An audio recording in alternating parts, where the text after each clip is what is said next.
कई सदस्यों ने कहा, मैं तो तब बोलना नहीं चाहता मगर कहा है इसलिए सिर्फ रिपीट करता हूं कि अराजकता फैलाने का काम दिल्ली में शुरू हो गया है। मान्यवर, शासन व्यवस्था के एक फ्रेमवर्क में चलना पड़ता है। अगर मैं मंत्री हूं तो मेरे मंत्री के नाते अधिकार है तो दायित्व भी है। मैं किसी और के अधिकार का हनन नहीं कर सकता। मान्यवर, कई बार ऐसी व्यवस्था ही, मैं बाद में बात करूंगा, अभी चिदम्बरम जी खड़े हो गए थे, वो होम मिनिस्टर थे, तब क्या हुआ था और उन्होंने फाइल पर क्या लिखा है वो भी है मेरे पास, मैं बताऊंगा। मान्यवर, परंतु मैं इतना स्पष्टता से कहना चाहता हूं कि 91 से लेकर 2015 तक ये व्यवस्था जस की तस थी, जिसको बदलने के लिए 2015 में एक परिपत्र किया गया दिल्ली सरकार द्वारा, जिसको नलीफाई करने के लिए भारत सरकार ने एक परिपत्र सेवाओं के बारे में इश्यू किया। उसको उच्च न्यायालय में चुनौती दी गई। उच्च न्यायालय में भारत सरकार के पक्ष में फैसला आया, फिर सर्वोच्च न्यायालय की खंडपीठ को वो रिफर कर दिया गया। 2018 में सर्वोच्च न्यायालय की खंडपीठ ने एक आदेश दिया जिसका सार है कि मंत्री परिषद की अधिकारों को सर्वोच्च न्यायालय ने प्रस्तावित किया।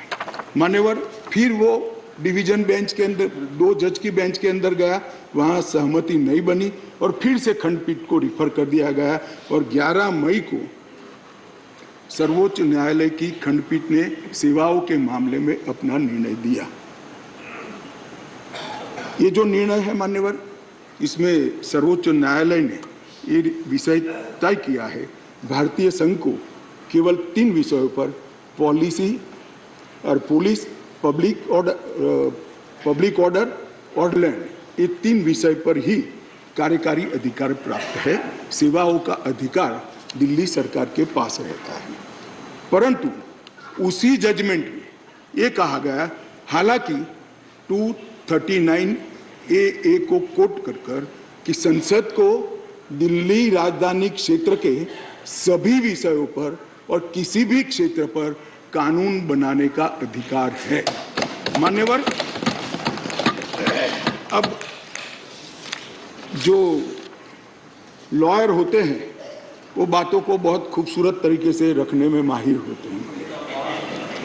एक ही अधिवक्ता एक बार एक धारा को डिफेंड करता है तो वही अधिवक्ता दूसरी बार वही धारा का विरोध करता है। मगर हमको तो ऐसी महारत हासिल नहीं, हम तो सार्वजनिक जीवन के छोटे कार्यकर्ता है, तो जो सच होते हैं वो बोलते हैं। मैंने अभिषेक मनु सिंघवी जी को ध्यान से सुना।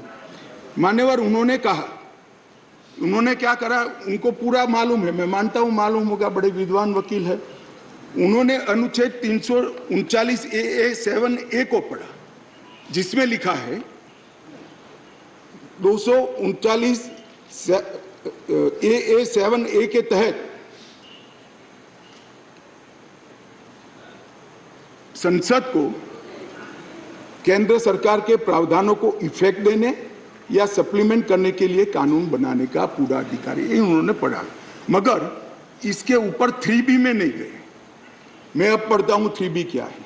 पहले मैं 239 ए में दिल्ली के विषय में विशेष प्रावधान किए गए हैं। इसके तहत दिल्ली विधानसभा सहित संघ शासित प्रदेश है, विधानसभा सहित संघ शासित प्रदेश। मान्यवर, इसके 239 ए 3B के अनुसार दिल्ली के संघ राज्य क्षेत्र या पूरा राज्य क्षेत्र या उसके किसी भी भाग के बारे में उससे संबंधित किसी भी विषय पर कानून बनाने का अधिकार संसद का अधिकार है। अब मैं विनम्रता से इतना ही पूछना चाहता हूं कि किसी भी विषय पर आता है, इसमें सर्विसेज आती है या नहीं आती है, सर्विस विषय है या नहीं। और मान्यवर, और इससे आगे जाकर 239 ए 3C के अनुसार संसद को, ये भी ध्यान से सुने सदन, संसद को राष्ट्रीय राजधानी क्षेत्र दिल्ली की विधानसभा द्वारा बनाए गए किसी भी कानून को संशोधित करने का, उसका स्वरूप बदलने का या उसको निरस्त करने का भी अधिकार दिया गया। और मानने वाले हम लेकर नहीं आए, कौन लाए?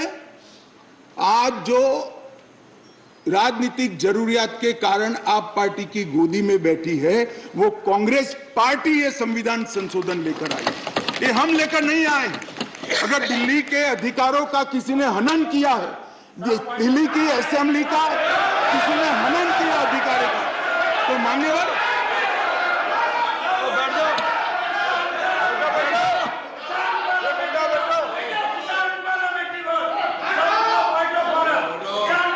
आपको मिर्ची लगी होगी, बैठ जाओ बैठ जाओ। आपको तकलीफ हुई है? अरे गोदी में बैठने में तकलीफ हुई है? माननीय अध्यक्ष जी, इनको करने में तकलीफ नहीं और सुनने में क्यों तकलीफ होती है? करते हैं तो सुनना पड़ेगा। गोदी में बैठ गए। मैं फिर से रिपीट करना चाहता हूं, केवल और केवल राजनीतिक स्वार्थ के कारण आप पार्टी का एपीचमेंट करने के लिए ये अपने ही लाए हुए कानून का ये विरोध कर रहे हैं। इंडिया टीवी हर वक्त हर जगह डाउनलोड करने के लिए सर्च करें India TV news Google play store या ऐप स्टोर पर।